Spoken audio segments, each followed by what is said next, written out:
और government service तक पहुंच नहीं पाए, वहां से भी छूट गए। तो लगता है बीच पे खड़े हैं, ना प्राइवेट की तरफ है ना गवर्नमेंट की तरफ है, बीच में रन आउट हो गए हैं। उधर ड्यूटी करते रह गए, इधर हो गया, इधर 2-3 नंबर से बैक हो गए हमको तैयारी पढ़ाई कर रहे थे मैम, उसके चक्कर में मेरा TRE 2 का रिजल्ट अभी गड़बड़ हो गया, ये स्कूल जाने के चक्कर में, क्योंकि हम लोग गेस्ट टीचर में काम कर रहे थे कि मेरिट पे लाओ और बस भगाओ, यही स्थिति अभी हमारी दिख रही है। जो आज हम RJD कार्यालय के बाहर खड़े हैं। लेकिन ये विकास पुरुष हमारे चीफ मिनिस्टर हैं और उम्मीद है उनसे कि वो हम लोगों का भी कुछ विकास देखें। कि जैसे BPSC वाले टीचर स्कूल पहुंचने लगे, अप्रॉक्स 700-800 पूरे बिहार में गेस्ट टीचर को हटा दिया गया। कि जब आपको 2-3 महीने के लिए रखना था तो पहले बोलते ना, हम लोग क्यों अपना मान सम्मान खोने जाते। तो एक तरफ कर रहे हैं, इसी उम्मीद से तो हम लोग आए हैं, दूसरी तरफ से हम लोग को निकाला जा रहा है, इसी डर से हम कहीं के नहीं रहेंगे। समाज से भी गाली और इधर से भी गया, जहाँ काम कर रहे तो वहाँ से भी गए, सभी जगह से चल जाएंगे तो हम लोग जाएंगे कहाँ। कुछ ऐसा लेकर आए हैं। देख रहे देशवा न्यूज, मैं हूँ प्राची सिंह। हमारी मौजूदगी अभी RJD कार्यालय के बाहर है और यहाँ पे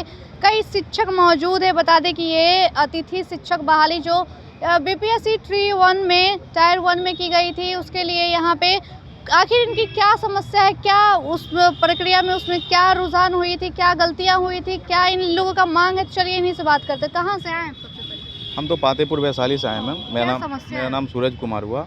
और हम लोग के साथ समस्या है कि बीते 2023 में जून जुलाई के टाइम में बिहार गवर्नमेंट एक बहाली निकाली थी जो अतिथि शिक्षक का था। ऑल ओवर बिहार में ये बहाली आई थी और इसका फॉर्म अपने अपने ज़िला में DO कार्यालय में जमा करना था। और हम लोग ने बाकायदे अपने DO कार्यालय में फॉर्म भरा, उसका रिसीविंग भी हम लोग के पास है, प्रूफ पे रखे हैं। हम लोग का बहाली हुआ गेस्ट टीचर के रूप में, अपने अपने स्कूल में हम लोग गए, काम करने लगे। और अभी ऐसा हुआ कि BPSC TRE 1 का कुछ दिन पहले रिजल्ट आया था। उसमें ये हुआ ना कि जैसे BPSC वाले टीचर स्कूल पहुंचने लगे, अप्रॉक्स 700-800 पूरे बिहार में गेस्ट टीचर को हटा दिया गया। और इसलिए हटा दिया गया सर, गवर्नमेंट का कहना है कि अब टीचर मेरे पास हो गए तो आप लोग को नहीं रखेंगे।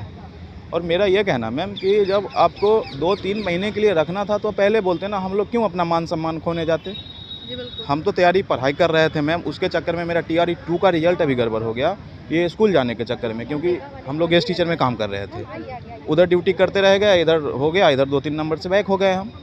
तो ये है कि अब हम लोग अभी भी हम जॉब में हैं, बट हमको अभी इस बात का डर लग रहा है कि BPSC TRE 2 का भी अभी रिजल्ट आया है। उसके आगे नियुक्ति 13 तारीख को नियुक्ति पत्र मिल रहा है गांधी मैदान में, नीतीश जी देने वाले हैं। तो हम लोग का डर इस बात से है कि सर TRE 2 के टीचर अगर स्कूल में गए हैं तो फिर हम लोग को भी बैक होना पड़ जाएगा। इसलिए हम लोग यहाँ पे उम्मीद से आए हैं कि हम किनसे मिलने आए, क्या किनसे मिलेंगे? तो आपका हम लोग तो आए थे RJD कार्यालय में तेजस्वी यादव सर से मिलने, वो नहीं हैं, लेकिन यहाँ प्रदेश अध्यक्ष सर हैं, वो टाइम दिए हैं, थोड़ा देर में हम लोग से मिलेंगे और बोलें कि आप लोग का आवाज़ तो हम उठा रहे हैं, आप लोग लेटर दे दीजिए और उम्मीद है कि आप लोग के उम्मीद काम होगा। यही करके हम लोग खड़ा हैं यहाँ पे। चलिए, कहाँ तक आप लोगों की उम्मीद है, क्या लगता है? उम्मीद तो हम लोग को मैडम है कि अगर उप मुख्यमंत्री सर अगर चाहेंगे, मुख्यमंत्री सर चाहेंगे तो हम लोग को कल्याण हो जाएगा और हम लोग की नौकरी तो रोजगार देने की बात भी करते हैं। रोजगार देने की बात तो एक तरफ कर रहे हैं, इसी उम्मीद से तो हम लोग आए हैं, दूसरी तरफ से हम लोग को निकाला जा रहा है, इसी डर से हम लोग आए हैं, इसी मांग के लिए कि रोजगार सबको दे रहे हैं। तो हम लोग के ऊपर भी कृपा बनाए रखिए, कृपा कीजिए कि हम लोग भी नौकरी बच जाए, हम लोग भी जिए। तो आने वाले चुनाव में आप लोग क्या कीजिए?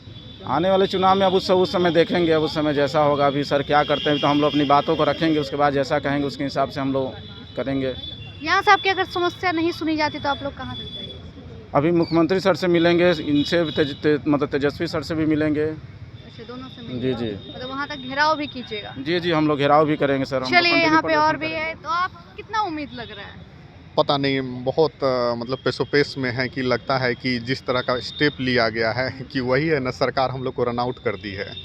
एक तरफ रोजगार की बात कहती है, एक तरफ आप लोग को निकाल दिया जाता है। दिया गया है, हम लोग प्राइवेट सर्विस छोड़ के आए और गवर्नमेंट सर्विस तक पहुंच नहीं पाए, वहां से भी छूट गए। तो लगता है बीच पे खड़े हैं, ना प्राइवेट की तरफ है ना गवर्नमेंट की तरफ है, बीच में रन आउट हो गए हैं। एक तो एज भी जा रहा है आप लोगों का। बिल्कुल, तो अच्छे खासे जॉब में थे और उसके बाद जो है सो सरकार गवर्नमेंट सर्विस के एक इंटरेस्ट में आ गए और अभी 2 महीने बाद जो है सो हम लोग को रिमूव कर रही है। तो माने इसका हमको ये नहीं लग रहा है कि सरकार कब पेमेंट देगी, कितना पेमेंट देगी। वो लगता है कि पता नहीं, अब लोगों के बीच में जो है सो एक मैटर ऑफ इंटरेस्ट हो गया है कि अरे वो सरकारी नौकरी में था, हट गया है। तो एक माने समाज में मजाक का भी पात्र बेवजह हो गए और परिवार में भी लोग जो हैं सो अब थोड़ा सा अपमानित जैसा महसूस होता है। तो क्या उम्मीद लग रहा है आप लोग को मिल जाएगा जगह? उम्मीद पे तो दुनिया कायम है। हम समझते हैं हम लोग को करना है, हम तो बस यही मने गुहार लगा सकते हैं कि हम लोगों का जो है सो बात सुन लिया जाए, और क्या है। चलिए ये कह रहे हैं कि आप लोगों की बात सुन लिया जाएगा, तो क्या लगता है सुन लेंगे?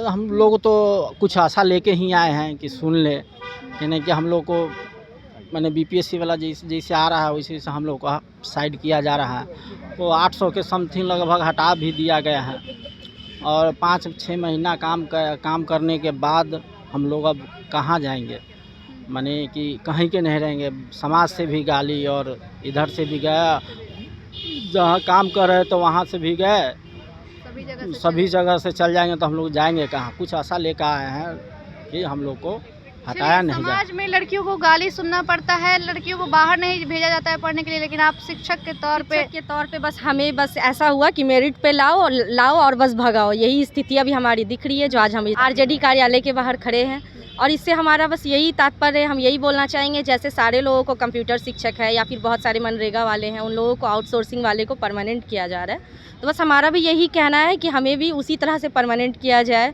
और एक जो सैलरी फिक्स होती है उस टाइप से किया जाए। और हम लोग को मेरिट लिस्ट पे लाया गया था, तो सरकार जैसे लाई थी वैसे ही स्थिति हम लोगों की बनाए रखे। ये नहीं कि TR1 में जैसे आए बहुत सारे अतिथि शिक्षक हट गए, TR2 वाला भी आ गया है। अब 13 तारीख से उन लोगों की ज्वाइनिंग होने वाली है, तो उसके बाद हमारी नौकरी तो बिल्कुल अब नियुक्ति पत्र मिलने वाला है। तो अब तो हमें यही है ना कि हटा दिया जाएगा। तो फिर जब इनको हटाना ही था तो 2 महीने के लिए हम लोगों को क्यों लाए थे? हमारी यही डिमांड है कि हम लोगों को जैसे वो उन लोग को परमानेंट किया जा रहा है वैसे ही हम लोगों को भी परमानेंट किया जाए। जी बिल्कुल। एक चीज़ हम इसमें जो है सो और मतलब मेंशन करना चाहेंगे कि जैसे शिक्षा मित्र को जो है सो लंबी सेवा के बाद जो है उनको टोला सेवक हैं, मनरेगा वगैरह के सारे एम्प्लॉय को स्वास्थ्य विभाग में लगभग 44 विभाग के लोगों को संविदा पे रखा गया। ICT के आउटसोर्सिंग एम्प्लॉय को भी रेगुलर किया गया है। तो जब सारे लोगों को इतना कृपा किया गया है तो हम लोगों पे भी जो है सो जो है कृपा दृष्टि की। क्या लग रहा है यहाँ पे और भी महिलाएं शादीशुदा भी घर छोड़ के आए हैं, तो क्या लगता है समाज में आप वो पता नहीं, अभी तो कुछ नहीं लग रहा है होप, लेकिन ये विकास पुरुष हमारे चीफ मिनिस्टर हैं और उम्मीद है उनसे कि वो हम लोगों का भी कुछ विकास देखें और हम लोगों को भी विकसित बनाएं। वो कहते हैं रोजगार की बात करते हैं तो एक तरफ रोजगार मारने की बात कर रहे हैं। आई होप सो कि वो कुछ करें हमारे लिए। उम्मीद तो उन्हीं से, गार्जियन भी वही हैं और डेवलपमेंट अच्छा है उनका, बट हम लोगों को अगर इस तरह का करना था तो वो क्यों लाए? अगर नहीं आप लोग की उम्मीद पर खड़े होते तो आप लोग क्या कीजिएगा?